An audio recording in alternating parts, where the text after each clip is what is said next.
Good afternoon. We have a couple items at the top, and then I look forward to taking your questions. As President Putin continues his premeditated, unprovoked, unjustified, and unlawful war against Ukraine, the United States, along with our allies and partners around the world, will continue to hold the Russian government accountable. Indeed, leaders from around the world are working together to further politically and financially isolate Russia, including by blocking Russia from international financial systems and economies. We took further measures against Russia's financial system in response to the Kremlin's flagrant violation of international law and utter disregard for the principles that underpin peace and security around the world. We have sanctioned Putin himself. We are disconnecting key Russian banks from SWIFT. We have imposed restrictive measures against Russia's central bank. And we are standing up a joint task force to find and freeze assets of sanctioned Russian companies, oligarchs, and other government officials. These actions will severely impact Putin's inner circle, impede the Kremlin's use of its international reserves, and limit its ability to fund ongoing destabilizing activities, including the Kremlin's war machine in Ukraine. President Putin and his cronies in Belarus will continue to face massive costs from the measures we have taken in complete coordination with our allies and partners. As the people of Ukraine continue to fight with courage and pride for their country, we will continue to provide them the assistance that they need. As you know, over the weekend, Secretary Blinken authorized a third assistance package of up to $350 million for immediate support to Ukraine's defenses, bringing the total security assistance over the past year to more than $1 billion in support of Ukraine's frontline defenders. We thank several allies and partners who have also joined us to expedite additional security assistance to Ukraine. We welcome more contributions from all allies and partners to give Ukrainians the support they need to defend themselves against Russian aggression and provide the assistance to the people of Ukraine. We are also heartened that Ukraine's neighbors continue to keep borders open to those seeking international protection, and we are urging all countries to allow unimpeded entry and access to all those fleeing violence. We are engaging closely with the UN agencies on the ground to ensure that every single person crossing into neighboring countries is received equally and with protection assistance their circumstances require. We are encouraging countries in the region to adhere to their refugee obligation and the principle of non-refoulement. In support of Ukraine's urgent humanitarian needs, we announced the additional provision, as I'm sure you saw, of nearly $54 million in humanitarian assistance to those affected by the Russian government's invasion. This additional assistance, jointly provided by the Department of State and the U.S. Agency for International Development, will enable international humanitarian organizations to further support the people of Ukraine. The United States stands in solidarity with and will continue to support the government and people of Ukraine in the face of Russia's unprovoked aggression. One final note. As you saw over the weekend, we have advised American citizens to consider departing Russia immediately on those commercial options that are still available. This morning, the Secretary announced that our embassy in Moscow has authorized the voluntary departure of employees and family members. To be clear, this is not a retaliatory measure. We deem these measures necessary because of the safety and security issues resulting from Russia's unprovoked attack on Ukraine. One other element before we get to your questions. Today, the United States joins the United Nations Human Rights Council at the Council's 49th regular session. The U.S. return to that body fulfills a pledge made by President Biden and reflects the centrality of human rights to our country's foreign policy. The timing of this session could not be more opportune.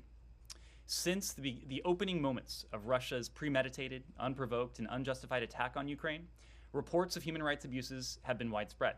Let there be no confusion. Russia attacked Ukraine because Ukraine dared to pursue a democratic path. And just today, the Human Rights Council voted overwhelmingly in support of Ukraine's request to hold an urgent debate later this week, on Thursday, about human rights abuses in Ukraine. On March 1st, Secretary Blinken will deliver remarks to the assembled council members, and will use that opportunity to spell out clearly the threat posed by Russia, while noting that Ukraine is far from the only part of the world where the Council's attention is needed on an urgent basis. U.S. Permanent Representative to the United Nations and other international organizations in Geneva, Ambassador Sheba Crocker, will head the U.S. delegation at this session, supported by recently confirmed Ambassador to the UN Human Rights Council, Michelle Taylor. Undersecretary of State for Civilian Security, Democracy, and Human Rights, Azra Zaya, will also join the delegation in Geneva. With that, we'll turn to your questions. Thanks, Ned. I have a couple, but they'll all be brief, I promise. And the first one just has to do with logistics. So when you say on the Human Rights Council, did you guys were on the council to vote in favor of having this meeting on Ukraine, or is that correct? That's my understanding. Correct. Okay. Well. Okay. All right. But it's being called an urgent meeting, but it's not for 4 days. So I guess urgency is in the eye of the beholder here. Anyway, on the embassies, the French announced this morning that they were shutting up shop in Kiev and moving to Lviv, and I just wanted to check on the status of the Lviv operations. Is it still the case that there's nobody there for the U.S., that they're all operating out of Poland? So as of last week, Matt, as you know, the small team that transferred to Lviv had transferred to Poland for the course of several days. They were making regular trips from Lviv into Ukraine. From the onset of this phase of the Russian from Poland into Ukraine. From the onset of this phase of Russia's unjustified, premeditated, unprovoked assault on Ukraine, they have not been commuting back into Ukraine. Okay, so I guess this is for other countries, but do you know how many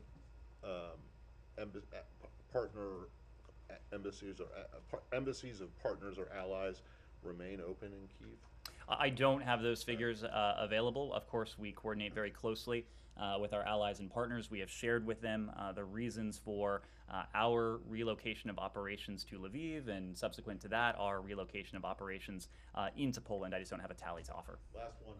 On the diplomacy front, in terms of what's going on, particularly in New York, are there any countries that you are especially peeved with for how they have voted thus far, or made decisions to sponsor or not to co-sponsor or not to co-sponsor? Well, there's one that comes to mind.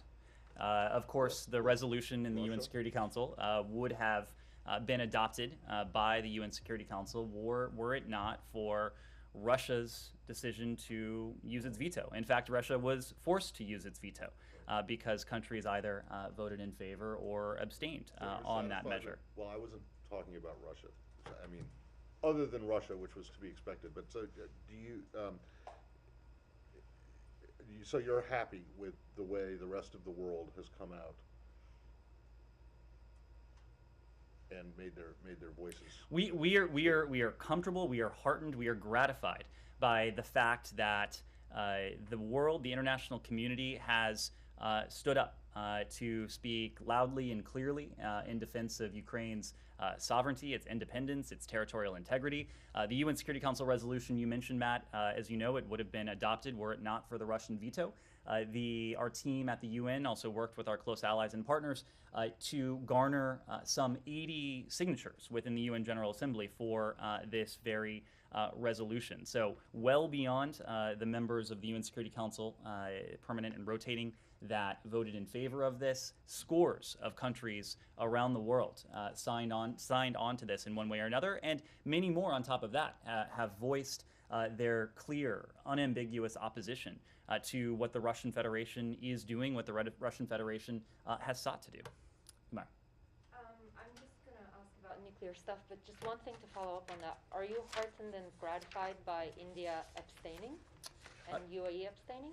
Humayra, rather than focus on specific countries, we have heard. They're like U.S. allies. Of course, we have a very close relationship with India. We've discussed our concerns, our shared concerns. Have you discussed in the aftermath of the vote how you felt about We their have vote? we have regular engagement with our Indian partners. We have regular engagement with our Emirati partners. We have regular engagement with our European allies and our European partners. So at every level, in multiple fora, we have had discussions about this. Okay. On the nuclear thing, so Swiss defense minister earlier today, they said they concluded that Russia is rather unlikely to use its nuclear weapons against the West. Does the United States share that assessment? Look, I am not going to prognosticate from here, but I do know what the Russians have said very clearly, including in recent months. We have long agreed, the United States and the Russian Federation, that nuclear use would have devastating consequences.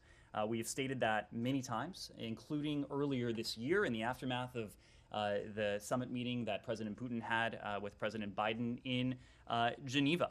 It was in the aftermath of that engagement that our two countries again came out with a joint statement reaffirming something we have said since the Cold War, and that is that a nuclear war cannot be won and must never be fought. Right. That is something that the Russian Federation has signed on to. It is something that we certainly believe, and it is a principle that we must protect and preserve. Sure, but that was a while ago, and then they invaded. It then, was. Then so then, do you think that they're still within that understanding? Are the indications that you're getting is similar to what the Swiss are getting, that they're not going to follow through this high alert? Well, clearly this is provocative rhetoric. We share the opinion with our partners and allies around the world that this sort of provocative rhetoric, more than being unnecessary, it is dangerous. It adds to the risk of miscalculation. It should be avoided. We are assessing President Putin's directive at this time. As I think you have heard us say, we see no reason to change our own alert levels. This gets back to the broader point. Throughout this crisis, while Russia was manufacturing it, and now that we are in the midst of this unjustified, premeditated, unprovoked invasion, we have seen the Russian Federation, the Kremlin, President Putin himself, consistently try to turn the tables by falsely alleging that it is Russia that is under threat, that Russia faced a threat from Ukraine, that Russia faced a threat from a defensive alliance, that Russia was the one that had no choice but to wage a brutal, premeditated, unprovoked, unjustified war against its neighbor. Neither we, nor NATO, nor Ukraine, nor any other country has any desire or intention for conflict with Russia. At the same time, we are unwavering in our commitment to extended deterrence and confident in our ability to defend ourselves and our allies. As you've heard us say, our commitment to Article 5 is just as strong today as it was at NATO's founding more than 70 years ago. Sir. Thank you. Mark Stone from Sky News. Thanks, Ned. First of all, can you give us any sense of what your reading is of what President Putin meant yesterday? Is he talking about battlefield nuclear weapons, or was he talking about something even more frightening? That's my first question. Look, I don't think it is wise or responsible for me to try to interpret, to try to read into what President Putin might have been signaling, trying to signal. Again, we think that this type of rhetoric is provocative, it is profoundly unhelpful, and it is at its core dangerous. We think it should be avoided. So to follow up, what is your assessment of his state of mind, and how are you accessing that assessment? I mean, are conversations like that with Naftali Bennett of Israel yesterday and Emmanuel Macron, are they helpful? What are the lines of communications to work out what's going on in his head? Well, we are going to judge the Russian Federation, we are going to judge President Putin by his actions.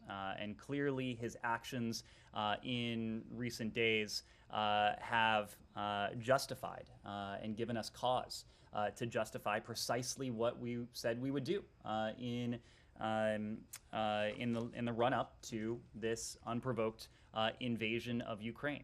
President Putin, his cronies, the Kremlin, those around them, they are facing the unprecedented set of economic and financial measures, just as we promised, not based on rhetoric, not based on threats alone, but based on their actions. When it comes to our engagement, look, here clearly our relationship with Russia and the world's relationship with Russia is different today than it was last week or than it was before this unprovoked crisis began late last year.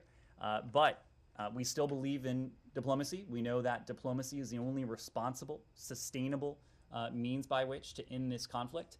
It is precisely why we are supporting our Ukrainian partners as they engage in those talks. Other countries around the world have continued to engage with the Russian Federation. If we need to engage with the Russian Federation, we have the ability to do so ourselves, whether it is through the State Department, whether it is through the Defense Department, whether it is through any other channel we have with the Russian Federation. So the deconfliction lines are open in terms of with defense or with state, that they're there? We have maintained deconfliction channels with the Russian Federation for the better part of a decade now. Again, we think that the ability to communicate clearly is in some ways even more important during times of crisis and conflict, as we are in now, than it otherwise would be. Yes, Kylie. And just to put one more question too on the nuclear deterrent aspect of this. What has happened to Russia's nuclear arsenal since Putin said over the weekend that they would be putting their nuclear deterrent forces on alert? Again, we are not in a position to characterize anything the Russians might have done. You'll have to ask them if President Putin's rhetoric was matched by any sort of action. We have had no change in our posture. At this time, we don't judge there is any need for a change. Okay, and then after the talks today between the Ukrainians and the Russians, they announced that they'd have another round in a few days. Just do you have a response to that? And do you think that the continuation of talks is any reflection of how Russia feels about its military advances in Ukraine? Well, as I said before, we support Ukraine in its efforts to find a diplomatic resolution to this conflict. Ukraine sought before the onset of this invasion to do just that. The United States sought before the onset of this invasion to do just that. Our allies in Europe sought before this invasion to do just that. The OSCE sought to do just that. The NATO-Russia Council sought to do just that.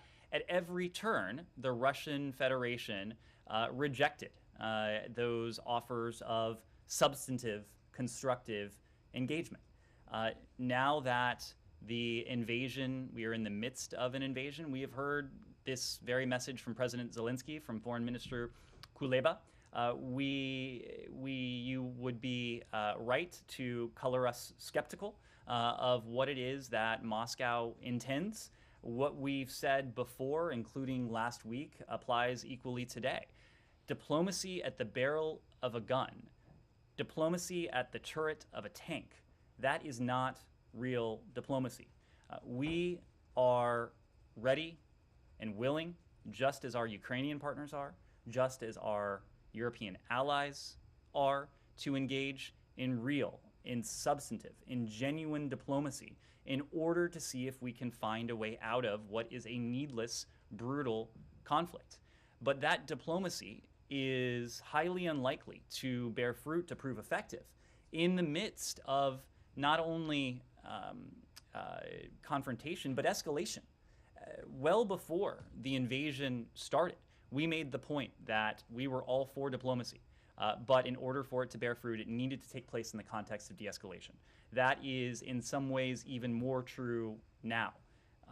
We are supportive of the Ukrainians engaging with Russian counterparts. We are offering, as you know, Foreign Minister Kuleba had an opportunity yesterday to convene with the G7 ministers. President Biden has had an opportunity in recent days to speak to, President Zelensky has an opportunity in recent days to speak to President Biden.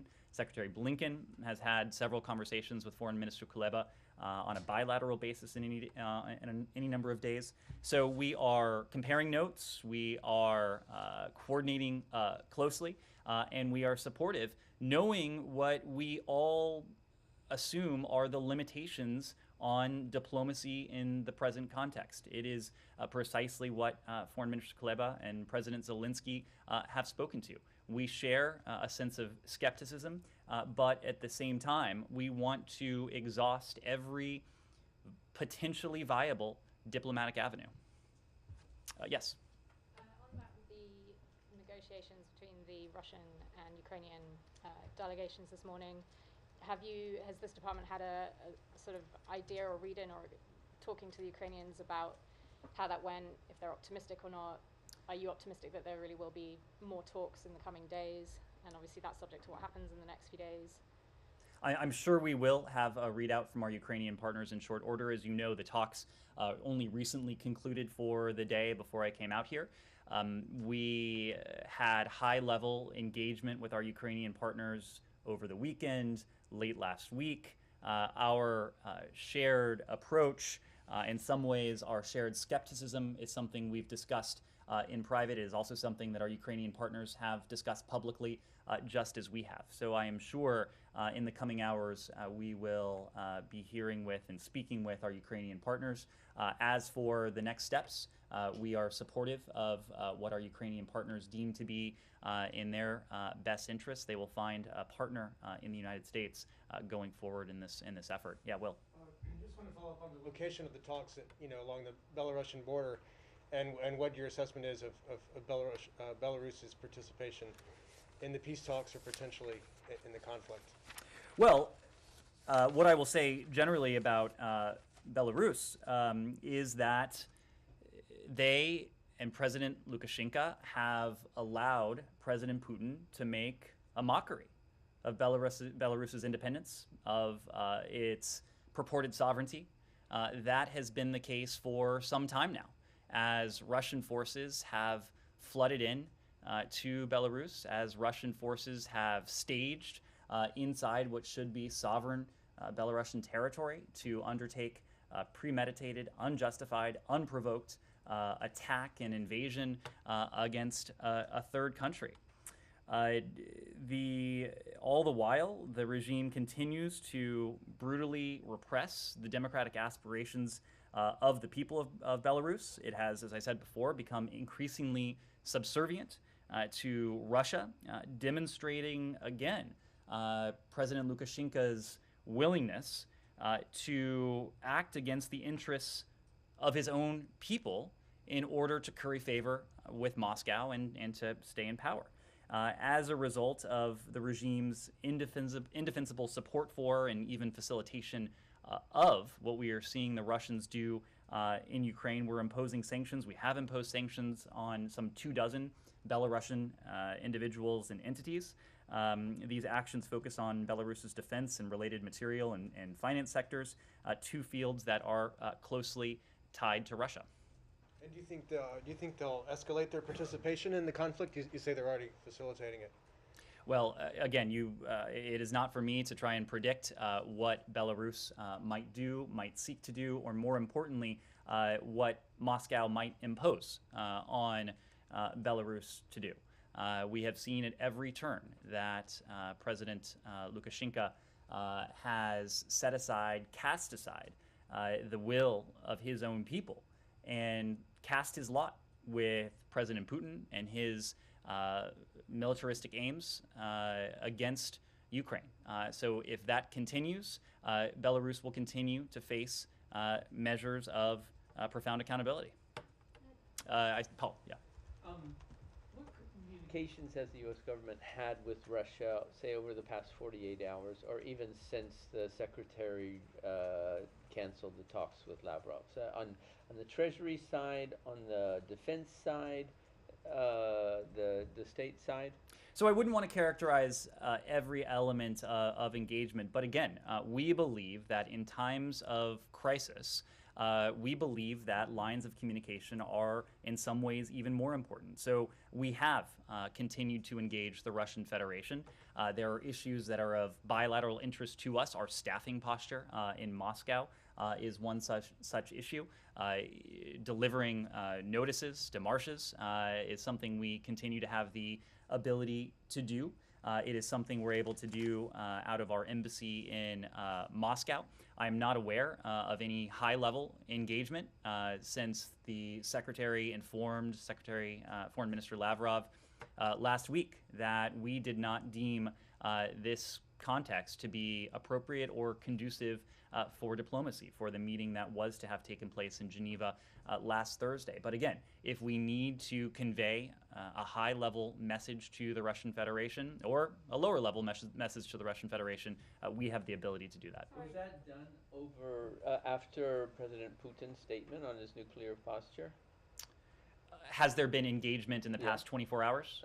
I couldn't speak to whether there has been direct contact within the past 24 hours, but there has been recent engagement on areas that are in our national interest, and that includes issues of our bilateral, of our staffing presence in Moscow. Okay, one follow-up. The Ukrainians have been asking for months and months for even better weaponry than the U.S. has been supplying them, and especially for Stinger rockets which can take down aircraft. Is the U.S. supplying Stinger missiles to Ukraine? So, Paul, we have over the past year committed more than $1 billion in security assistance to Ukraine. That includes the $350 million that Secretary Blinken signed out in December. It includes the $60 million that was signed out and committed with the visit of President Zelensky last year. I'm not in a position to detail every element of that security assistance, but what I can say is that it includes supplies that are effective when it comes to anti-armor, anti-aircraft, small arms, munitions. This is a discussion we have had at many levels on a consistent basis with our Ukrainian partners to determine precisely what their defensive security needs are. The provision of our defensive security assistance is calibrated precisely to those needs. I should add that the $200 million that was authorized by President Biden in December, that we have not yet spent all that money, and so there was never a pause in the delivery of our security assistance. Secretary Blinken authorized this additional $350 million, knowing and consistent with what President Biden said prior to the Russian invasion, that if Russia were to invade Ukraine, not only would our security assistance continue, but we would double down on it. We have made good on that pledge as well. Just on this breaking, Russia's UN envoy says 12 Russian UN diplomats ordered by United States to leave by March 7th. Can you confirm and talk about it? I don't have anything to offer there. Obviously, I haven't seen these headlines. Were you not aware of this plan? I haven't seen a headline that just came out before I took the podium. Just one more. Again, I can't speak to something I haven't seen the full details of. But also one more thing on the recent engagement. You just said there wasn't any high-level one, but Russia's foreign minister today said Russia complained to the U.S. ambassador to Moscow over what it described as hostile protests near its diplomatic facilities. And from their readout, I understand that John Sullivan was in a meeting with the Russians in Moscow, and it says they also discussed other bilateral issues.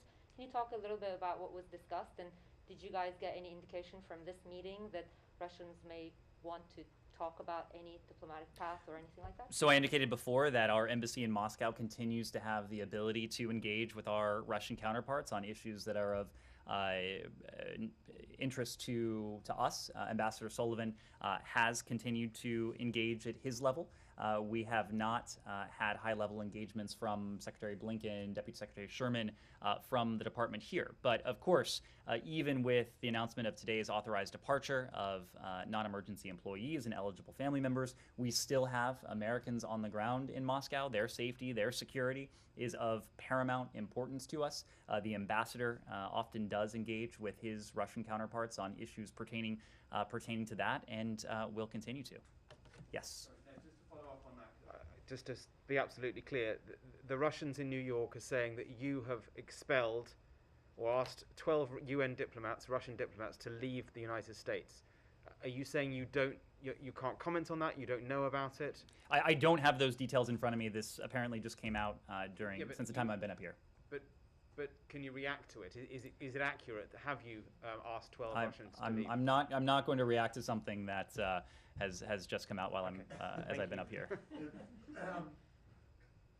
It is suggested that this is part of the ongoing, that is not related to Ukraine, that this is part of the ongoing spat over diplomatic staffing, in which you have said that you have told Russians who have been here, diplomats in the U.S. who have been here longer than 3 years. We have been clear about the 3-year visa validity. What we've also been clear about is that the watchword for us is parity. We want to see diplomatic parity between our mission in Moscow and what the Russians maintain here. So my question, I'm not just saying that to say it.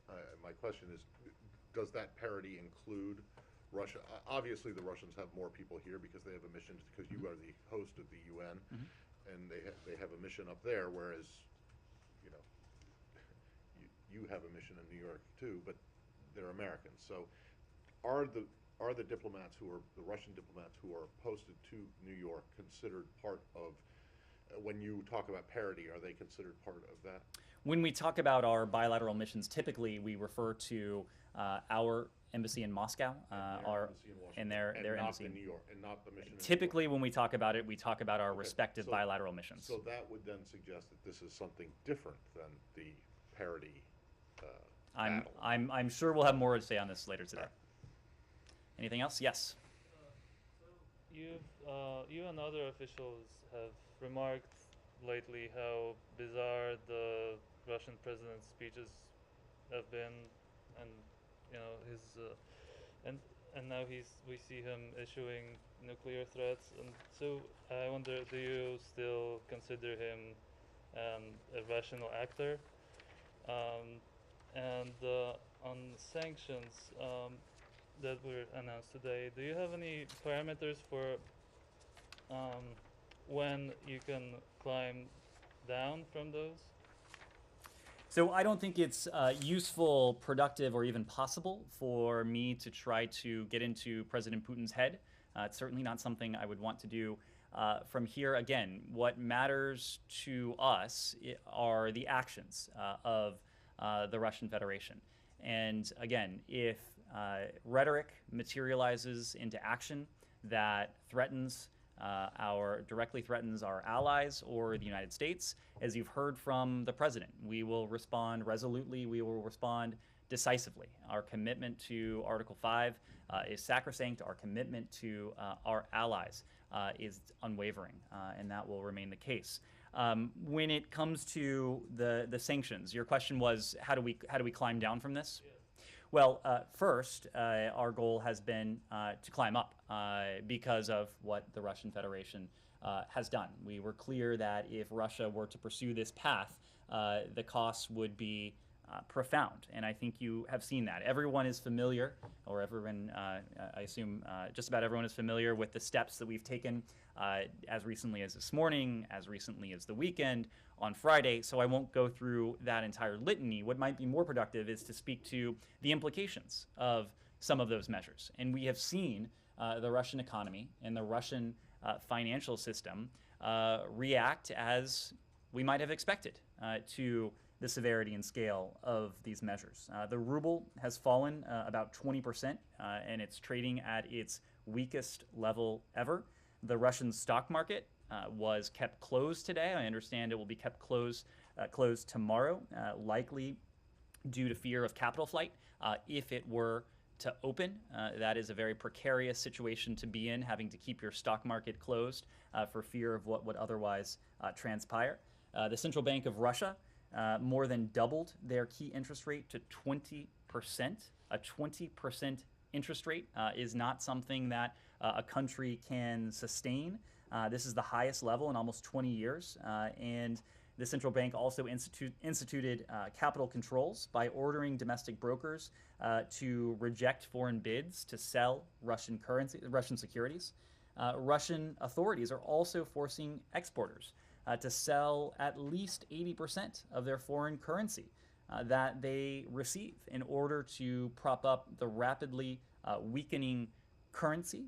The S&P late last week on Friday downgraded Russia's credit rating to junk status with the measures that we've announced against the Russian central bank, this slush fund, supposedly sanction-proofing depository for President Putin, amassing hundreds of billions of dollars over the years in an effort to evade Western sanctions. We have essentially cut off his ability to weather the sanction storm that together we have imposed with our partners and allies. But your question was really in the other direction. And what would it take to climb down from here? And I would make a couple points. One, sanctions are not an end in and of themselves. Sanctions are a means to an end. And the end we are seeking to achieve in this case is an end to this conflict, an end to this brutal war, an end to the loss of life that Russia is inflicting needlessly on an unprovoked basis to its neighbor. So we want to see de-escalation. We believe, as we do in this case, as we do in other cases, that these economic measures will apply pressure on the Russian Federation to ultimately do the right thing, and that is to bring an end to this conflict. Were that to happen, these measures would be calibrated accordingly. If that does not happen, if Russia continues to escalate, these measures will be calibrated accordingly. We are prepared to escalate further. We are also prepared to calibrate in the other direction if these measures have their intended effect. But the conflict can end, on different terms. So, is that a simple? The conflict ends, the sanctions ends, and because what their and Russians' end goal is. They want to end this conflict, but on their terms, right? So I wouldn't want to be quite so categorical. Obviously, there will need to be accountability for what the Russian Federation has done. The fact that it has launched this needless, unprovoked, unjustified war against its neighbor. That is something that the United States, together with the international community, we will need to wrestle with. How best to hold the Russian Federation accountable for that, just as we have continued to hold the Russian Federation accountable for its attempted annexation of Crimea, for its incursion and invasion into the Donbass in 2014, some 8 years ago. What we have seen, and I'll make this point, is that this conflict has already displaced hundreds of thousands of individuals, of people, and resulted in significant civilian casualties. This is a war that threatens to explode even further on urban areas, rendering even more displacement, casualties, loss of civilian life. And civilians, we know, will bear the brunt, especially as this conflict encroaches on civilian population centers and civilian cities.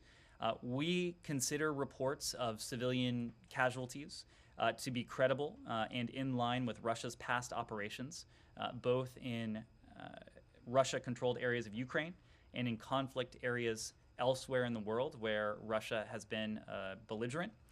The government of Russia and all Russian personnel involved in these operations should know that the United States is supporting an international multilateral effort to detect and document potential human rights abuses or violations of international humanitarian law. And as I was saying before, we are equally committed to supporting the pursuit of accountability for human rights violations, for abuses of international humanitarian law, for potential war crimes, for other potential atrocities, using every tool available, including criminal prosecutions where appropriate. Will? What's the leverage to do anything about the humanitarian situation, or to stop this kind of thing? We've talked about making comments in the Human Rights Council and the General Assembly, or the Security Council, where Russia has a veto. If Russia is willing to escalate this conflict further, do you agree with that, first of all? And second of all, what is the real leverage if Russia can veto these measures and can simply proceed? Well, I'll make a couple points there. One, Russia cannot veto our efforts, international efforts, multilateral efforts to document and to hold accountable those responsible for violations of human rights and international humanitarian law. This could be at the political level, it could be at the operational level. And together with our partners, we will assemble everything we can to hold these individuals to account, whether that form is criminal or in any other context. What I will also say on the humanitarian front is that the United States continues to be the single largest provider of humanitarian assistance to Ukraine. This was one of the many measures that you heard from us in recent hours. It was yesterday that we announced $54 million in additional humanitarian assistance to Ukraine to help the people of Ukraine. That is in addition to $52 million that we have provided to Ukrainians in Ukraine over the past year. And as the humanitarian needs of our Ukrainian partners increase, we will be prepared to work with the international community to do more. We're working closely with the UN, we're working closely with NGOs and aid organizations on the ground. As you know, our humanitarian assistance goes to our partners who are on the ground, and we've been in regular contact with our humanitarian partner providers. Many of them are still able to conduct their life-saving work inside of Ukraine, and we're continuing to fund them, as are so many of our allies and partners around the world. So Moscow can be obstructionist in some ways. Moscow can politically stand in the way, but Moscow would have a hard time standing in the way of this work, and Moscow won't be able to stand in the way of the accountability to which we're committed. What specific things are you worried about? There have been reports of cluster munitions, but I guess neither Russia nor U.S. are full signatories to that. Ambassador Thomas Greenfield has mentioned possible atrocities. What specific things are you looking at or worried about? What reports concern you the most? We are concerned about the entire gamut. We have seen reports that civilians have been killed. We have seen reports that children have been killed. I'm sure all of us have seen the images of kindergarten that was destroyed, tales that have emanated from Ukraine of innocent civilians who have been maimed, injured, or even killed in the conduct of this senseless war. We've seen residential buildings with giant pockmarks in them, smoke billowing from civilian population centers. All of this is cause for profound concern, even if and when civilian infrastructure and civilian locations aren't intentionally targeted. As we know, there is no weapon in the world that can be as precise as any belligerent would like. And so when another country seeks to take civilian population centers, encircles a city of 2.9 million people like Kyiv, apparently has an interest in forcibly taking Kyiv, that has the potential to result in significant civilian harm and civilian loss of life. That's something we're going to be watching very closely. Paul. On sanctions and oligarchs, Britain has just expanded its list of people they're sanctioning, including the tycoon Usmanov. Is the U.S. going to expand its sanctions of oligarchs, or did what we had today, is that the last of U.S. sanctions? We will do more, assuming the Russian Federation continues to escalate. And we have seen no indication at this point that the Russian Federation is prepared to do otherwise. You're right that the oligarchs and cronies that we've sanctioned, the lists are symmetrical, but they are not identical. Just as we have done with our allies and partners with our other economic and financial means, we will increasingly bring those two things closer together. They may not be identical at the end of the day, just given different authorities and our different systems, but they will ultimately be symmetrical and mutually reinforcing. And yes, we will do more. Beyond additional targets, what we are launching and what you heard about recently is the task force that, together with our allies and partners, we are going to identify, we are going to hunt down and freeze the assets of Russian companies and oligarchs. We are going to hunt down their yachts. We are going to hunt down their mansions. Any other ill-gotten gains that we can find and freeze under the law. No longer will they be able to operate with impunity in the West. No longer will they be able to invest their ill-gotten gains in other jurisdictions. Their ability to send their children to boarding schools around the world. These are all things that we are going to go after very aggressively together with our allies and partners. Two follow-ups. One is one of the most powerful oligarchs is Roman Abramovich, who is an Israeli citizen. Yet he seems to have sweeping influence in Russia. Why hasn't he been targeted? Again, our sanctions, they are statutory, and every target has to meet the statutory definition, statutory requirements. So I wouldn't want to rule any entity or person in or out, but as appropriate, we will continue to go after additional oligarchs and cronies. Okay, and the final one is, do any of these oligarchs, billionaires, actually have currently significant assets in the United States? I think we have all heard and know there are certain jurisdictions, including in this country, where Russian oligarchs have attempted to hide their ill-gotten gains.